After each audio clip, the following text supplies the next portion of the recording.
Palm Springs in early spring has a kind of golden haze that tricks you into thinking the air is soft. It's not.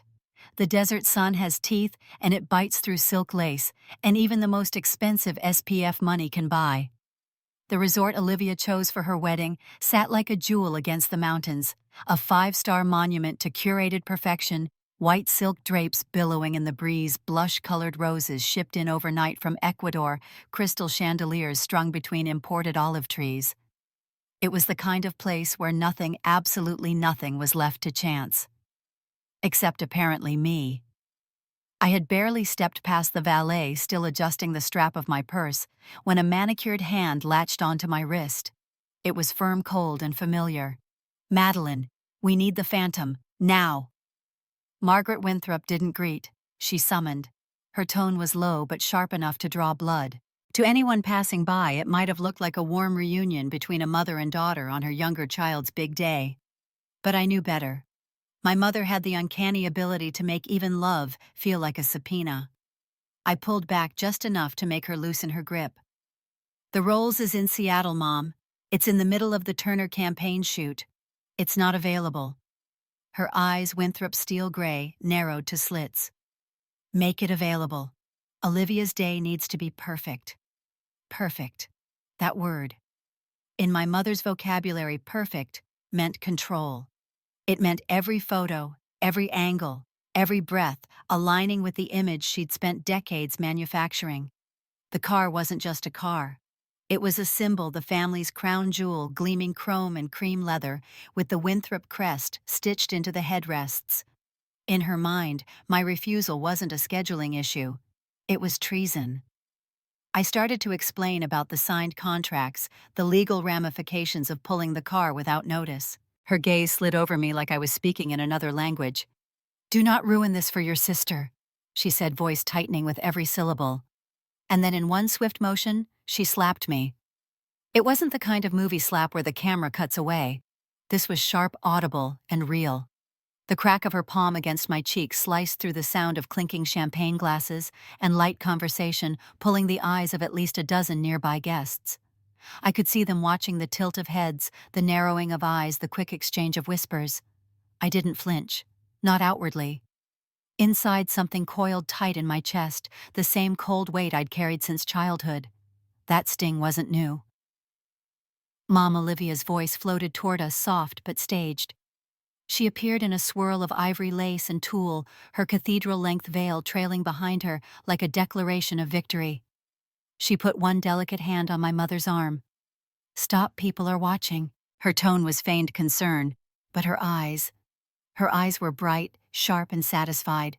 The same look she'd worn when she stole my part in the school play in 6th grade, when she took credit for my college internship lead, when she maneuvered herself into every spotlight I'd ever come close to standing in. Margaret didn't answer her. She just gave me one last look, a mixture of disgust and dismissal, and walked off with Olivia toward the bridal suite. I stood there, face still burning, and looked around. Every smile nearby had the same pitying slant. Some guests looked away quickly, embarrassed for me. Others didn't bother to hide their curiosity. In their eyes, I wasn't a guest at my sister's wedding. I was the drama they'd gossip about over dessert. The string quartet in the courtyard struck up another bright, airy number. The scent of roses was thick in the air, almost cloying. Somewhere in the distance, staff wheeled in champagne towers, crystal clinking in neat practiced rows. The entire scene was perfect. A perfect lie. I walked toward the nearest bar station, needing space, needing something. The tile under my heels was warm from the sun. My reflection in the glass doors caught my attention. Red cheek, tense, jaw eyes I barely recognized. I'd built a whole life in Seattle, miles away from this suffocating choreography. But standing here, I was 16 again. 16 grounded for talking back. 16 watching my parents beam with pride, only for the daughter who knew how to keep her mouth shut. 16 learning that in the Winthrop family, love was conditional and hierarchy was fixed. A waiter passed by with a tray of champagne flutes. I took one not because I wanted it, but because it gave my hands something to do. The bubbles fizzed, catching the light, masking the tremor in my fingers. From across the lawn, I could see my mother laughing with a group of Olivia's friends, the same friends who'd ignored me at every family function for the last decade. Olivia's groom, Harrison, the human embodiment of a country club, was shaking hands with his future father-in-law. They looked like an ad for inherited wealth. I sipped the champagne and let the cold bitterness settle on my tongue. I could leave. No one would stop me. They might even prefer it. But walking away right now would mean letting that slap be the final word. And I'd had enough of final words that weren't mine. Somewhere between the roses and the champagne and the perfectly staged smiles, something in me shifted. Not like a flare of anger, anger was too temporary. This was colder, more deliberate. Like a chess piece finally seeing the full board. They wanted perfect fine. I'd give them a picture-perfect moment they'd never forget. It's strange how a single moment like a slap can pull decades of memory to the surface. The sting on my cheek was still there, but what hurt more was how familiar it felt. In the Winthrop family, comparison wasn't just casual, it was a sport. From the day Olivia was born, she was the golden child. Blonde ringlets, dimples, you could fall into a laugh that made strangers in the grocery store turn their heads. She could charm a room before she knew how to spell her name. And then there was me. I wasn't awkward exactly, I just didn't fit their picture. I liked books more than small-talk business plans, more than ballet recitals. My hair didn't bounce, my smile didn't dazzle, and my voice never learned the family's favorite pitch, agreeable. To my parents, I was practical, which they delivered with the same tone you might use to describe a sturdy dining chair. Functional, not beautiful. The comparisons came in subtle and not-so-subtle forms. "She's so photogenic," my mother would say, looking at Olivia's latest headshot. Then turning to me, "You should smile more. Olivia just has that presence," my father would beam after one of her high school debates. To me, "You're a numbers girl. That's valuable too. Valuable. Like a coupon."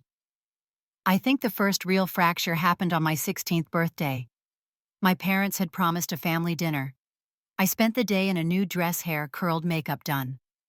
At 6:30, Olivia's coach pulled into the driveway. She'd just been cast as the lead in the school musical.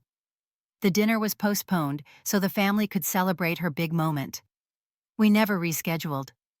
By the time high school ended, I'd learned to lower my expectations. Graduation was another Olivia day. She was named most likely to succeed, and my parents spent the entire ceremony networking with her future college professors. In the pictures, I'm off to the side holding my diploma like it belonged to someone else. I built a life in Seattle partly to get away from all that. Out there, I wasn't Olivia's sister. I was Madeline Winthrop, founder of my own small but growing consulting firm specializing in luxury brand partnerships. I worked with high-end hotels, fine dining chains, and yes, supercar brands. My obsession with numbers and details, the things my family dismissed, became my selling point. Last year, when I heard the family company Winthrop Luxury Motors was considering expanding into a bespoke rental line for ultra-high net worth clients, I saw an opening. I flew down, pitched a plan. Detailed market analysis, projected revenue growth of 30% in the first year, and partnerships with elite events. They smiled, nodded, and thanked me for my time. 2 weeks later, I found out the expansion went ahead. Without me.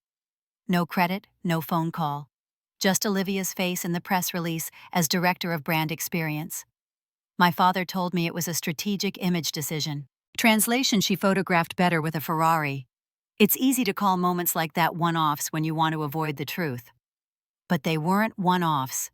They were part of a system, an unspoken hierarchy I'd been born into, one I could never rise in no matter what I achieved. Standing in Palm Springs that day, with my cheek still warm from my mother's hand, I realized something I'd never said out loud. It wasn't just that they didn't see me. They needed me not to be seen. Because in this family there was only room for one star. The bar at the resort was a study in calculated elegance. Brass fixtures gleaming under soft amber light bottles lined up like disciplined soldiers, and a faint scent of citrus and top-shelf gin riding the air. I wasn't there for a drink, not really. I just needed somewhere my mother's perfume wouldn't find me. I'd barely wrapped my hand around the stem of a champagne flute when I saw him broad-shouldered, weathered, moving with the deliberate pace of someone who'd worked around machines his whole life. Jack Simmons. He'd been with Winthrop Luxury Motors longer than I'd been alive. A man who could listen to an engine for 2 seconds and tell you the year, make, and whether it had been babied or beaten. When I was little, he used to let me sit in the driver's seat of showroom models while he explained the difference between torque and horsepower like it was gospel. "Kid," he said in that gravel-edged voice, sliding onto the stool beside me. That was out of line. I gave him a thin smile. "Which part? The slap or the part where no one blinked?" His jaw tightened. "Both." He glanced over his shoulder, making sure no one was listening. "Look, I shouldn't even be talking to you right now, but what they told you about the Rolls? It's not the full story." I arched a brow. "Go on." He leaned in, lowering his voice, until it was just for me. "That car's not in Seattle for a marketing campaign. It's in LA right now on loan to a client your folks are real cozy with. No company paperwork, no official contract, at least not the kind we usually file. It's a private deal, sweetheart. One that benefits them, not the business." I blinked. "You're telling me they pulled a company asset out of rotation for personal gain?" Jack's eyes flicked again toward the door. "I'm telling you, I've seen the paperwork, and it's ugly." From the inside pocket of his jacket, he produced a manila envelope, edges worn like it had been carried around too long. He slid it toward me under the polished wood of the bar. My pulse kicked up as I opened it. Inside, a contract, letterhead from the company's event liaison department, but the terms were handwritten, not typed. No company seal. And there, in looping script, I'd recognize anywhere Margaret Winthrop's signature, alongside the name of a Mr. Carraway, a well-known Palm Springs developer with a reputation for greasing the right palms. I skimmed the clauses. The Rolls-Royce Phantom 2023, loaned out for extended personal use in exchange for a promise to provide exclusive vendor access at 3 of Carraway's upcoming luxury builds. No rental fee, no deposit. A complete bypass of our standard $5,000 a day rate. Jack's voice was quiet but firm. "They're treating it like their own toy chest, Maddie, not a business. And this time, they left a trail." I kept my face neutral, though my fingers tightened around the paper. In my family, proof was the one currency more valuable than money. They could spin a story charm, a crowd, rewrite a narrative, but a signed contract, that was a loaded weapon. I folded the document carefully, sliding it back into the envelope like it was made of glass. "Why are you giving this to me?" Jack's gaze softened, the kind of look you only give someone you've known through more than one version of themselves. "Because I'm tired of watching them pretend you don't exist, and because I think you'll know what to do with it." I set the envelope in my lap, the weight of it more than paper and ink. This wasn't just proof of misconduct, it was a key, one that could unlock every door they'd spent years slamming in my face. Across the bar, laughter erupted from the patio where Olivia and my mother were holding quart champagne flutes raised high.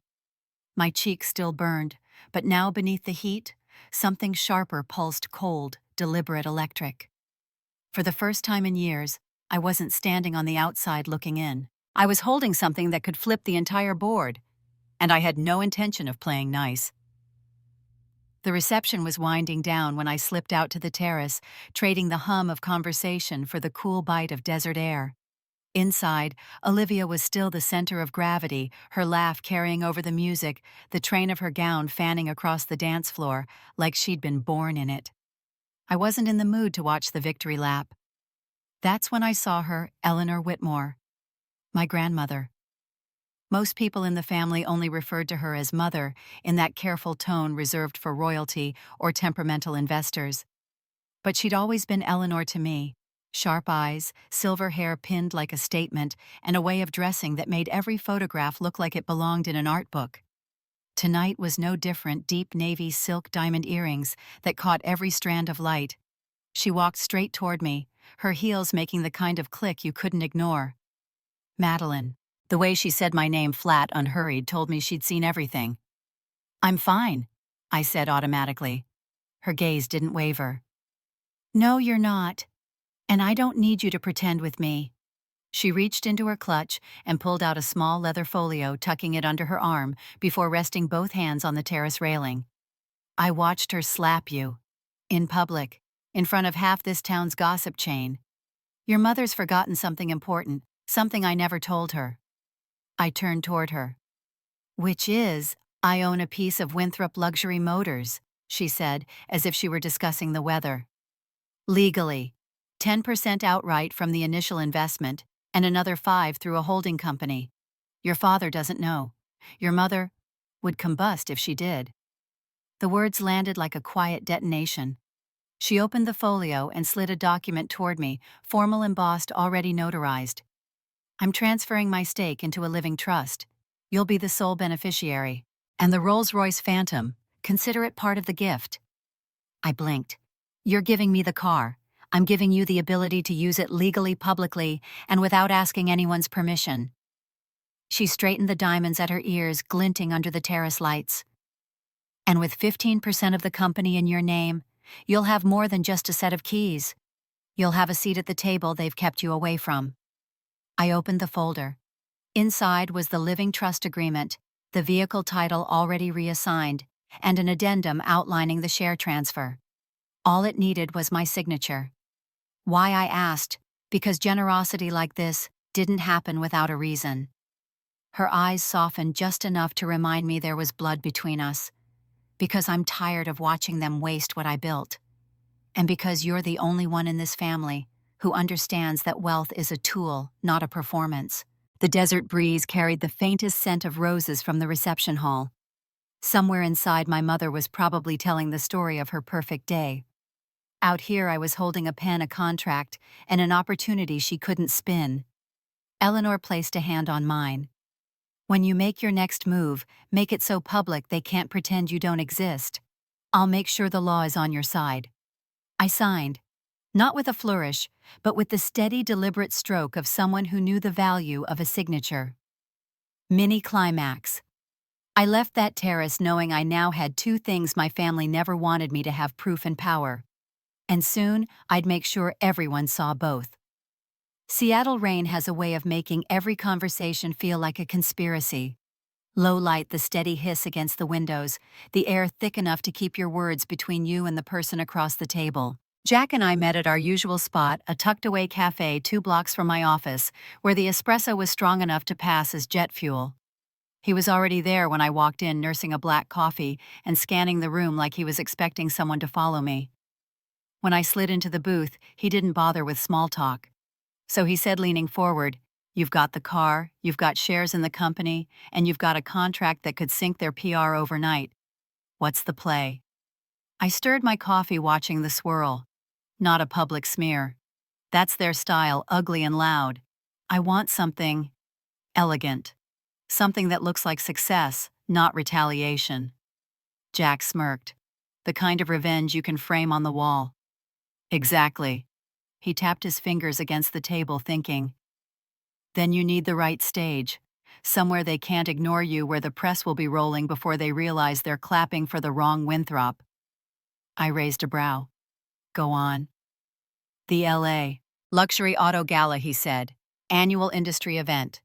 The room will be crawling with collectors, CEOs, car designers, and every glossy magazine that's ever drooled over a supercar.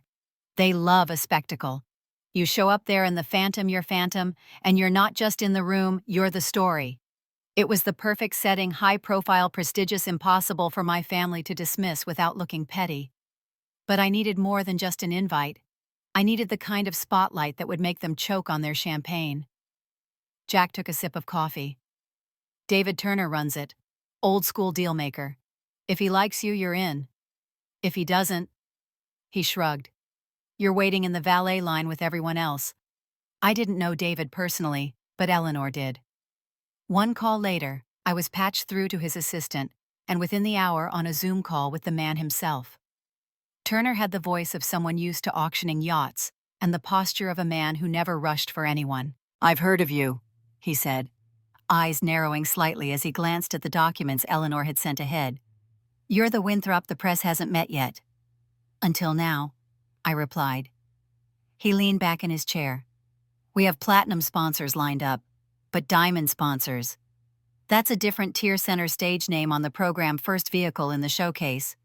That position doesn't come cheap. I didn't flinch. How much he named a figure that would make most people swallow hard. I didn't. Between the trust Eleanor set up my own business revenue and the quiet sale of 2 investment properties I'd been holding for years, it was doable. More than doable, it was worth it. Turner smiled slow and approving. Then we have a deal. I'll have my team send the paperwork. Expect the press to know your name by the end of the night. I ended the call and looked across at Jack. Mini climax. Looks like I said, tucking my phone away. We just got our stage. It was a Thursday afternoon in Seattle, gray light filtering through my office windows, when my phone lit up with his name, Richard Winthrop.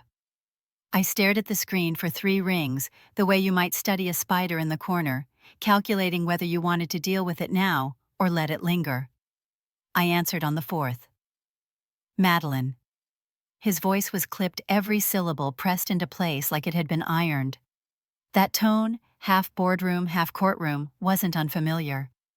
My father had practiced law for 20 years before shifting into the family business, and he'd never stopped speaking like someone addressing a jury. Dad. I hear you've been driving the Phantom. I swiveled in my chair, letting my eyes rest on the skyline beyond the glass. Among other things, you need to return it. No greeting, no warm-up. That vehicle is a company asset and was never meant for personal use. I could have laughed at the hypocrisy, but instead, I let silence do the heavy lifting. Madeline, he continued, this is not the time for stubbornness. Your mother may have been abrupt, but you escalating this helps no one.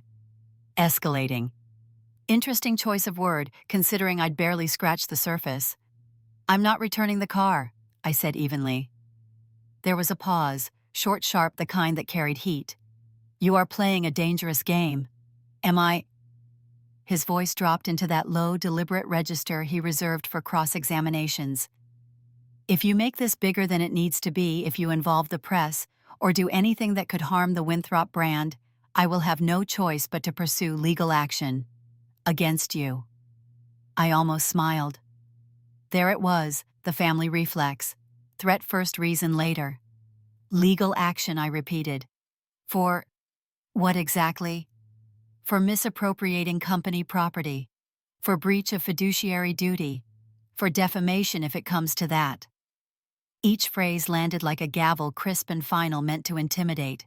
I leaned back, letting his words settle in the quiet space between us. Dad, I think we both know that's a door you don't want to open. His breath hitched, barely audible, but I heard it. What's that supposed to mean? I kept my tone calm, almost conversational. It means I'm fully aware of the private contract between Winthrop Luxury Motors and Mr. Carraway, the one with no rental fee, no deposit, and my mother's signature on it. The one that uses a company asset to secure personal favors. Silence. Not the charged, ready-to-fire kind from before.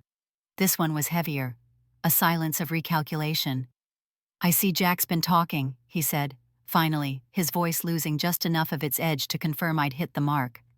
Jack hasn't told me anything that isn't already on paper, I replied. Signed paper.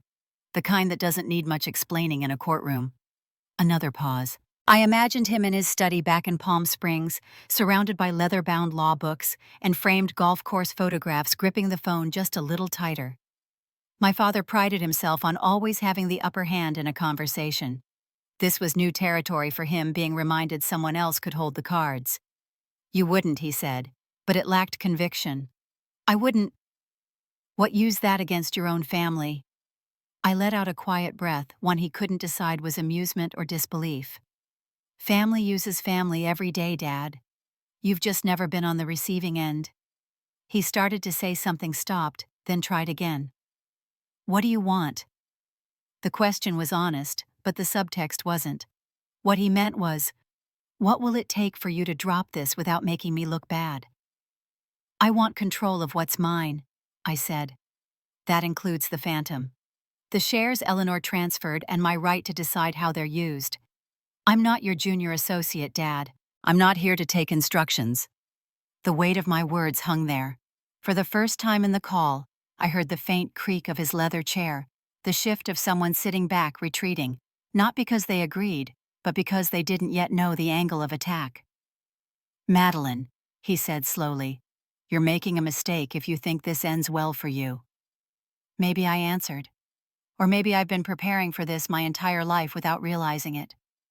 That earned me nothing but another stretch of silence. Then, without a goodbye, the line went dead. I stared at the phone for a beat, the hum of the city beyond my window filling the space where his voice had been. Mini climax. I set the phone down, feeling the adrenaline cool into something steadier, something sharper. For years they'd made the rules. For the first time I had the power to rewrite them. This wasn't just about a car anymore. It was about showing them and everyone watching that I didn't need their permission to take my place in the story. And at the LA Luxury Auto Gala, they were going to see exactly what that looked like. It's strange what memory chooses to keep. Not the whole day, not every word, just shards. The click of a camera shutter, the glint of chrome under studio lights, the way Olivia's hand rested casually on the hood of a car she had no right to touch, the picture of ownership. 5 years ago, I'd been weeks away from signing the most important contract of my career. The deal was with Valente Automobili, a boutique Italian manufacturer whose cars were as rare as they were expensive. They were preparing to launch a new flagship model in the US, and my proposal, a multi-city experiential marketing campaign, had beaten out pitches from 3 established firms. It wasn't just a campaign. It was my foot in the door of an industry that respected spectacle almost as much as precision. The meetings had gone well. The test drive in Milan had been exhilarating, and the CEO himself had said, "You have the vision we need."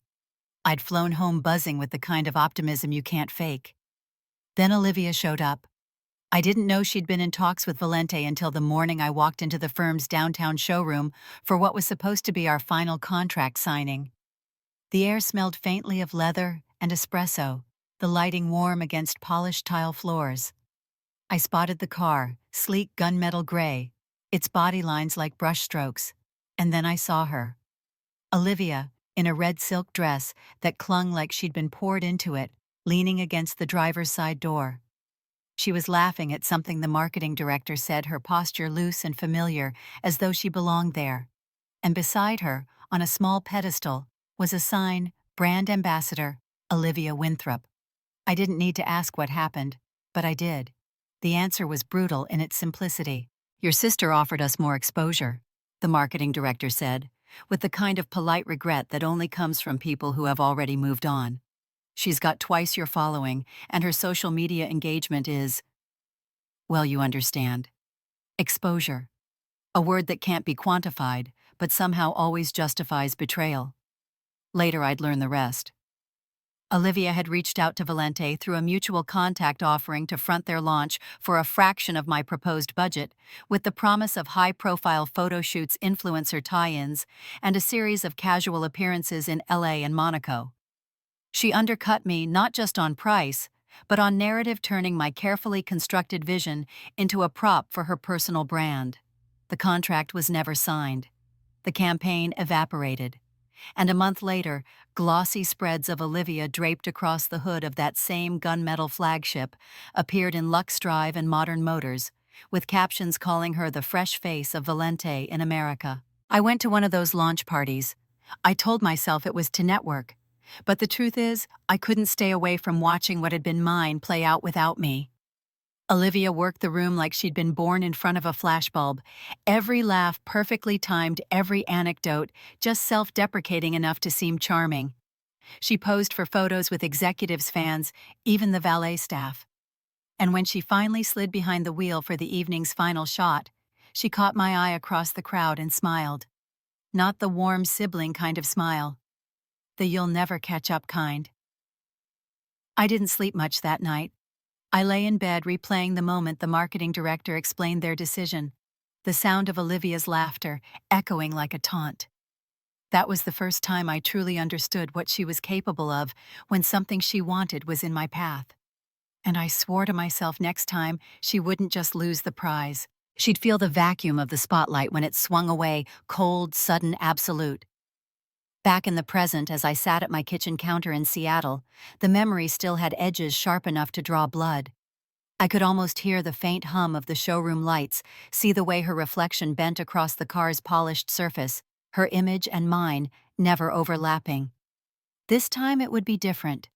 This time the stage was mine, the timing was mine, and every detail would be engineered to remind all of them what it feels like to be written out of the story you thought you owned.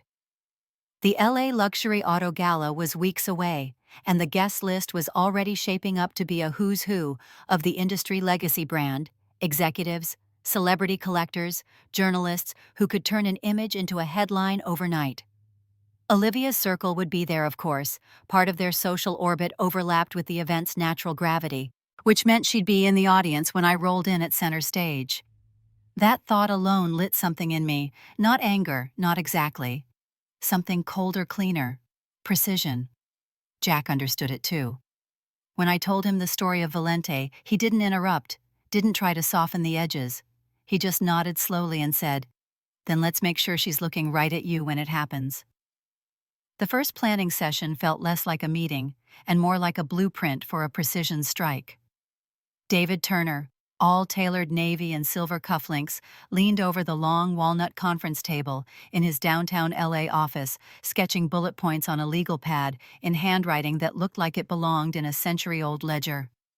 Beside him, Tyler James, his creative director, scrolled through a mood board on an iPad, swiping between images of fabric swatches lighting tests and red carpet layouts. "This isn't just about showing up," David said, tapping his pen on the page. "This is about arrival. First impressions have a half-life in this town. You want them to talk about you next month, next quarter, next year?" I nodded, keeping my expression even. "And you know exactly how to make that happen." Tyler swiveled the iPad toward me. "Sapphire," he said. "The color, not the stone, though, will hint at both. Rich saturated blue under those gala lights will stand out against the standard parade of black gowns and silver dresses.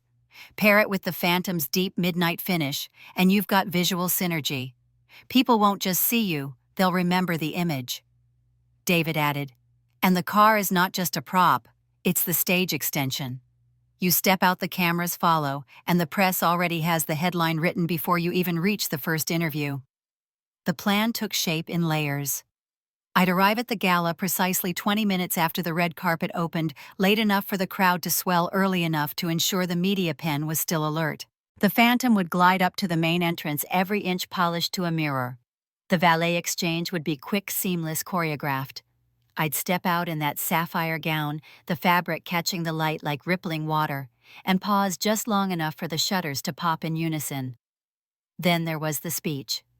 The Diamond sponsors traditionally got a 5-minute slot on stage just after the main charity presentation. David suggested using mine to thread the needle's subtle acknowledgments of resilience and integrity cloaked in the language of entrepreneurship. No names, no overt references to the wedding or the slap, but enough veiled subtext that anyone in the know would feel the undercurrent. "It's not about calling them out," David said. "It's about letting the audience connect the dots themselves. That's what sticks. That's what makes people lean over their champagne and whisper." For the next week, Tyler oversaw fittings, while David worked the media circuit, leaking just enough hints about the Winthrop debut to stoke curiosity without giving away the performance. Every detail felt deliberate, from the heel height to the escort positioning down to the placement of the Phantom in the gala's promotional materials. Then the email landed. David called me into his office on a Monday morning, his usual composed demeanor tightened at the edges. He slid a printed page across the desk. No greeting, no explanation, just the text. It was anonymous, of course. Sent to the event's organizing committee and CC'd to a half-dozen major sponsors. The accusation was clear. Madeline Winthrop is using company assets illegally for personal gain. The Rolls-Royce Phantom she intends to display belongs to Winthrop Luxury Motors and is not hers to present. The language was sharp, almost rehearsed, and laced with just enough corporate jargon to sound credible. It ended with a thinly veiled suggestion that association with questionable conduct could harm the gala's reputation. "Came in at 2:14 a.m. David said, his voice low. Whoever sent it wanted it to hit inboxes first thing Monday. Classic timing for maximum disruption. I didn't need to guess who it was. Still, Jack insisted on confirmation. 2 days later, he called me from the garage voice flat. "It's Olivia. I pulled the metadata from the email headers, don't ask how. She sent it from her condo in Beverly Hills." The move was almost laughably predictable, like she'd been waiting 5 years for a chance to replay the Valente sabotage with higher stakes. Only this time, I wasn't the woman caught flat-footed in a showroom. David was concerned not about the truth, but about optics. "Events like this run on perception," he said. "Even if the claim's baseless, the whisper can stick. You need to decide whether this fight happens before the gala or on the floor." Jack leaned against the doorway, arms crossed. "You've got that contract from your mother, right? The one with the VIP arrangement for the Phantom." "In my safe," I said. "Then you don't just deny the rumor," he said. "You obliterate it. You make it impossible for them to question you without questioning themselves." The choice wasn't hard. Pulling out of the gala would hand Olivia exactly what she wanted. Staying in armed with proof meant turning her attack into the kind of misstep people replay in slow motion. That night, I drafted a short pointed statement for the organizing committee. "The Phantom I will present at the gala is my personal property acquired through a lawful transfer of ownership. Any claims to the contrary are both factually and legally incorrect. I look forward to celebrating with you next week." I attached a redacted copy of the transfer agreement Eleanor had signed over to me, along with a note from my attorney confirming its validity. And then, because I couldn't resist, I CC'd the Winthrop Luxury Motors legal department. By morning, David called with the update. The committee was satisfied, the sponsors were reassured, and the press release about my appearance was going out as planned. The first call came late on a Thursday afternoon, just as I was finishing a final fitting for the sapphire gown. Olivia's name lit up my phone, her contact photo frozen in one of those forced candid smiles she'd perfected for social media. I let it ring twice before answering. "Well, well," she drawled, her voice dripping the kind of fake sweetness that leaves a bitter aftertaste. "I see you've decided to dip your toes into the deep end." The auto gala Madeline. "Really, what's next? Buying a yacht for the optics?" I straightened in the mirror, letting the seamstress pin the last adjustment without breaking eye contact with my own reflection. "Something like that," I said, keeping my tone airy. "You know me, always trying new things." She laughed, a sharp, quick sound. "Please. Everyone knows this is just, what do they call it? A PR grab. A little make-believe moment before you crawl back to the garage." I didn't rise to the bait.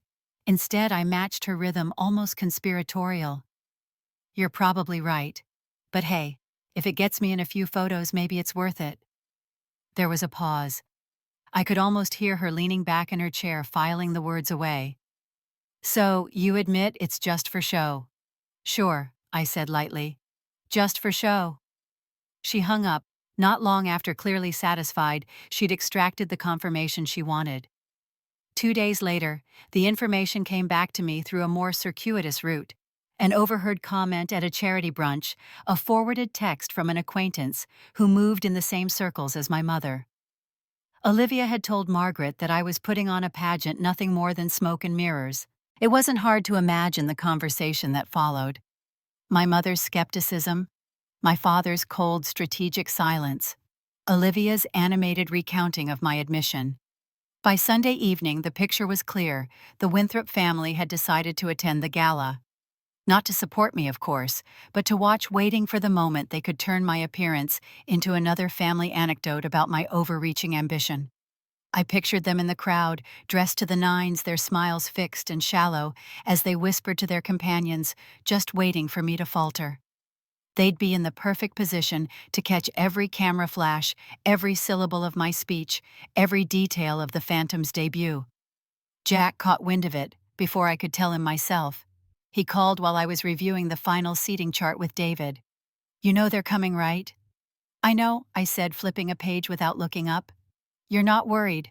"Not even slightly." Because this was the moment I'd been designing for, not just the industry eyes or the press coverage, but the opportunity to let my family witness firsthand a reality they couldn't spin into their own version. They would stand there powerless to interrupt and watch the narrative shift without a single word from me directed at them. The week leading up to the gala felt different after that. The final preparations took on a sharper edge, every design choice, every logistical detail calibrated to ensure there was no weak point they could exploit. The gown fittings became more exacting. The Phantom underwent a full detailing down to the stitching on the seats. My speech was revised and rehearsed until it sounded effortlessly natural. David, sensing the tension, added a new wrinkle to the plan. "We're going to have you enter from the west approach," he said, tracing the route on a floor plan. "It's a longer drive up, more visibility, and it positions you for a direct walk down the main press corridor. If your family is standing anywhere near the front, they'll have a clear, unavoidable view." Tyler grinned. "Front row seats to your coronation." I didn't correct him. I didn't need to. Meanwhile, Jack worked behind the scenes, making sure the Phantom's provenance was airtight. The transfer documents had already silenced the organizing committee, but he wanted redundancy, an extra copy stored with the gala's legal team, just in case someone tried to raise the question again in the middle of the event. By midweek, the buzz in industry circles had grown louder. Blogs speculated about the mystery Winthrop making her high-profile debut, and a few outlets started connecting the dots between me, the Phantom, and my family's long-standing presence in luxury automotive. None of them had the full story, but they had just enough to make the anticipation simmer. Olivia, of course, couldn't resist making her own preparations. Mutual acquaintances reported that she'd booked an appointment with a Beverly Hills stylist, ordered a gown from a Paris atelier, and hinted to several people that she had business at the gala. I could imagine her rehearsing whatever quip she planned to deliver if she caught me off guard in front of a camera. What she didn't know, what none of them knew, was that I'd already decided how to turn their presence into part of the narrative. They wouldn't just be witnesses, they would be the unwitting frame around the picture, the contrast that made the image stand out sharper. When Friday night arrived and the final email from David confirmed the gala's run of show, I felt the quiet satisfaction of a plan nearing its pivot point. The stage was built, the lighting tested, the audience expected and otherwise ready to be seated. And somewhere in Beverly Hills, Olivia was probably still telling herself she'd get the last word. The Beverly Hills night air carried that electric hum only LA could produce, a mix of traffic, champagne, and ambition. The entrance to the LA Luxury Auto Gala glowed under a canopy of soft white lights, and the curbside was a parade of Lamborghinis, Bentleys, and a vintage Aston Martin that looked as if it had driven straight out of a Bond film. But when the Phantom pulled up, it didn't just join the lineup, it quieted it. The midnight finish reflected every glint of light, the polished chrome gleaming like liquid silver. The driver's door opened, and for a second, the air seemed to still. I stepped out, sapphire gown catching every flash like a live current. The fabric poured over me in perfect lines, the deep blue playing against the car's dark sheen. I could hear the shift in the crowd's sound. Those subtle gasps you only catch when people are both surprised and impressed. The first camera flash hit, then another, and then it was a wall of light. The press line called my name. "Madeline. Over here, turn left." One more, and I let them direct me, slow, deliberate, so each shot felt intentional. Tyler's earlier advice echoed in my mind. Make them believe this was always your stage. From the corner of my eye, I caught movement. Margaret's pearl-white jacket, Olivia's shimmer of silver sequins. They were standing just beyond the barricade, close enough to see every step, but far enough to pretend they were there for someone else. The backdrop stretched across the entire press wall, diamond sponsor. Madeline Winthrop in bold serif, flanked by the Phantom's silhouette. The moment they saw it, their faces froze. Margaret's expression locked into a politician's smile. Olivia's narrowed in that way she did when recalculating her odds. Linda Morales, the lead correspondent for West Coast Lux, broke through the knot of reporters. She was all poise and practiced warmth, holding the mic with a confidence that matched her couture. "Madeline, you've made quite the entrance tonight," she said, angling slightly, so both of us were framed against the sponsor wall. Tell us, how did you decide to make your debut here? And with this particular car? I rested my hand lightly on the Phantom's doorframe. When you're given an opportunity, I said, meeting her gaze, you drive it to where you want to go, not where someone else tells you to. There was a brief pause before her smile widened, reading between the lines. That's a statement. It's the truth, I said simply. She transitioned smoothly into questions about the gala, about my role as a diamond sponsor, and I spoke about the value of craftsmanship, about legacy as something you actively shape. I didn't mention family. I didn't need to. The Phantom behind me, the sponsor banner above me, the crowd around me, they did that work for me. Inside, the ballroom shimmered with glass and gold. Crystal chandeliers reflected off mirrored panels, and each table was draped in black linen, with place cards engraved in metallic ink. The hum of conversation, punctuated by the clink of champagne flutes, filled the space. When it was my turn on stage, the house lights dimmed, and a spotlight tracked me to the podium.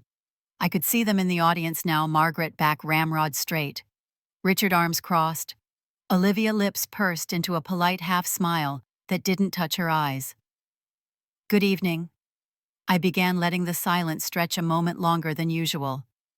It's an honor to be here tonight, not only as someone who appreciates the art and engineering behind these extraordinary vehicles, but as someone who believes in what they represent: vision, precision, and above all, transparency. That word hung in the air. Transparency in business is not just a concept, it's a responsibility. To use resources as they are intended. To invest in ways that create lasting value, not fleeting gain. To respect the trust that comes with ownership, whether that's a single car or an entire company. I saw Richard's jaw shift just slightly. Olivia's nails tapped her clutch. These values are why I'm proud to support this gala, I continued, and why I'm committed to ensuring that the legacies we build, be they mechanical or personal, are driven with integrity. The applause started slowly, then swelled, the sound wrapping around the room. I stepped back, gave a small nod, and left the stage as the MC transitioned into the next segment. At the edge of the ballroom, David caught my eye, a subtle thumbs up in the air. Jack stood a few feet behind him, wearing the faintest hint of a grin, the kind you only see from someone who knows the inside story. As I moved through the crowd, shaking hands and accepting congratulations, I felt the shift, the recalibration of perception in real time. The people here weren't seeing the girl who got slapped at a wedding. They were seeing the woman who had taken control of the narrative without a raised voice or a public brawl. And just a few meters away, my family stood in their perfectly curated attire, watching an event they hadn't planned, hadn't controlled, and couldn't stop. The morning after the gala, my phone was already buzzing before the sun came up. Not with family drama, but with opportunity. By 7:00 a.m., West Coast Lux had published a full spread, my entrance, the Phantom glinting under the lights, the sapphire gown cutting a clean line through the press corridor. The headline read, Madeline Winthrop redefines the family legacy at LA Luxury Auto Gala. By 9:00, half a dozen other outlets had picked it up, each with their own angle, some focusing on the car, others on my sponsorship role, and a few leaning into the Winthrop sibling narrative, without fully knowing what lay beneath it. The photos were everywhere on industry blogs, LinkedIn feeds, even the kind of glossy coffee table magazines that my mother had always considered the true measure of relevance. And the quote I'd given Linda Morales about driving your opportunity where you want to go was already making the rounds on Instagram, cropped in bold white font, against a backdrop of me stepping out of the Phantom. By midday, my inbox was stacked with inquiries. An East Coast dealership chain wanted to collaborate on a luxury showcase. A tech entrepreneur from Palo Alto asked about co-sponsoring a charity event. A French design house sent an invitation to their Paris showroom for a private fitting. The irony was impossible to ignore. For years, my family had acted as if my presence in the luxury auto world diluted the brand. And now, in less than 24 hours, I'd attracted more high-profile partnership offers than they'd landed in the last quarter. It didn't take long for the ripples to reach Winthrop Luxury Motors. By Wednesday, the board had called an emergency meeting to address public perception issues. On the agenda, 2 items that Margaret and Richard would have preferred stayed buried, the contract Jack had found, and my newly formalized status as a co-owner. I didn't sit in the room as the accused or the outsider this time. I sat at the long mahogany table with my nameplate polished and placed where the light hit it clean. Jack had prepped me on every procedural loophole they might try, but they didn't get far. The moment the words misuse of company assets left the chairperson's mouth, I slid the folder across the table. Duplicate contracts, timelines, and signatures. Richard's lawyerly tone faltered. Margaret pressed her lips into a thin line, but didn't speak. The board murmured among themselves, eyes darting from the paperwork to the two of them, then back to me. For once, I didn't fill the silence. I let the documents do the work. When the meeting adjourned, the decision was clear. A formal review of company asset protocols, co-ownership rights upheld, and a new oversight process for luxury fleet rentals, one that went through both owners. That afternoon, industry forums lit up again, not with the details of the meeting, which were confidential, but with speculation. A few bloggers hinted at internal shifts in Winthrop leadership. One clearly well-informed wrote, "The Phantom's debut may have signaled more than just a design showcase. It may have marked the start of a new power balance." While the corporate ripples spread, personal ones followed. Olivia's next big campaign, a luxury travel brand partnership she'd been teasing for months, was abruptly reevaluated by the client. The official statement cited brand alignment concerns, but everyone in PR knew what that meant. No company wants their new face standing in the shadow of an ongoing family scandal. For the first time in years, my phone wasn't lighting up with her thinly veiled jabs or victory calls. It was silent. Late Thursday evening, Eleanor came by my apartment. She wore her usual understated elegance, a camel cashmere wrap pearls she'd owned for decades, and carried 2 glasses and a bottle of wine I knew she'd been saving for something significant. We settled in by the window, the city glittering beyond the glass. She swirled her wine, then looked at me over the rim of her glass. "You understand, don't you?" She said that all of this could have gone differently if I hadn't been at that wedding. I met her gaze, knowing exactly what she meant. If she hadn't been standing in that corner of the resort when Margaret's hand connected with my face, if she hadn't seen it with her own eyes, there'd have been no living trust, no transfer of the Phantom, no shares. Without her intervention, I'd still be operating on the fringes, watching from the outside. "I know," I said. Her lips curved into the faintest smile. "Margaret knows too. That's the part she'll never say out loud. We didn't talk about forgiveness that night. Not for them. The wine was too good for that kind of conversation, and besides, this wasn't about closure. It was about clarity." The city lights flickered against the glass, and somewhere below, the muted sound of a car horn cut through the air. It wasn't a Phantom, but it still made me think of the one parked in my garage, the way its engine purred like something alive, the way it had rolled into that gala and changed the game without a single raised voice. And for the first time in a long time, I felt the weight shift, not just in my favor, but into balance. Back in Seattle, the air felt different, softer, somehow the kind of cool that carried the faint smell of cedar and salt water.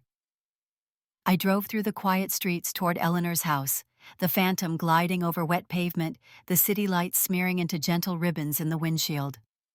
Her garden gate was unlocked, as it always was, the old iron hinges creaking in their familiar way. She was sitting on the porch, with a plaid blanket over her knees, a steaming mug in her hands. The garden around her was exactly as I remembered, roses bowing slightly under the weight of dew, hydrangeas fading into their late autumn blues, the air alive with the faint hum of wind chimes. I took the seat beside her, and for a moment we just listened to the sound of the water feature trickling over stone. "You did it?" she said, her voice carrying no surprise, only certainty. I didn't answer right away. My eyes followed the faint curve of the lawn toward the tall cedar at the back, the one I used to hide behind when family gatherings felt too heavy. "It wasn't about winning," I said finally. "Not really. I know," she replied. "It was about taking your place." We sat in silence for a few minutes, and then she leaned forward, setting her mug down on the porch rail. "You've learned something most people take decades to understand. Revenge is not always about destruction. Sometimes it's simply about correcting the ledger." I thought about the way the gala lights had caught the phantom's chrome, the way the room had shifted when my name appeared on that sponsor wall, the exact stillness in my mother's eyes when she realized the narrative was no longer hers to control. It felt good, I admitted, but not in the way I expected. I didn't walk away wanting them ruined. I just wanted them to see me clearly, maybe for the first time in my life. Eleanor smiled faintly, her gaze fixed on some far-off point in the garden. And did they? I considered that. Maybe. Or maybe they just saw what they could no longer ignore. Either way, it's enough for me. The wind shifted, carrying the scent of damp earth and wood smoke from somewhere nearby. For years I had measured myself by their approval, by how close I could get to their version of success. Now I realized my definition had changed entirely. I'm not cutting them out completely, I told her. But I am setting boundaries. Clear ones. And if they can't respect them, then distance will do the rest. She reached over and patted my hand. Boundaries are not walls, they are gates. You choose who comes in, and you choose when to close them. We talked until the porch light attracted the first moths of the evening. About the company, about what to do with my shares, about the possibility of using the Phantom as part of a new charity initiative. But mostly we talked about what it meant to reclaim something you'd been told was never yours. When I finally stood to leave, the grass was slick with dew, and the night air carried that sharp edge that meant winter wasn't far. Eleanor followed me to the gate, her shawl pulled tight around her shoulders. She didn't say goodbye, just gave me that small, knowing nod she'd always had, the one that told me I was on the right road. Driving back through the sleeping city, I kept thinking about the past few months, about Palm Springs and the sting of that slap, about the contract in my hands, about the weight of the keys Eleanor had placed in my palm. Each moment had been a turn in the road, and each one had led me here to a place where my worth was no longer dictated by anyone else's ledger. There are roads you take because someone points and tells you to. And then there are the ones you choose yourself, hands steady on the wheel, eyes fixed on a horizon no one else can see. I know now which kind I will take. If you're listening to this, I hope you do the same. I hope you stand up for your value even when others try to rewrite it. Don't wait for permission to take your own road. And if you've been holding back thinking someone else will hand you your moment, stop waiting. Your moment is already here. All you have to do is take the wheel and drive. So tell me, if you had the chance to set the record straight in your own life, where would your road lead you next?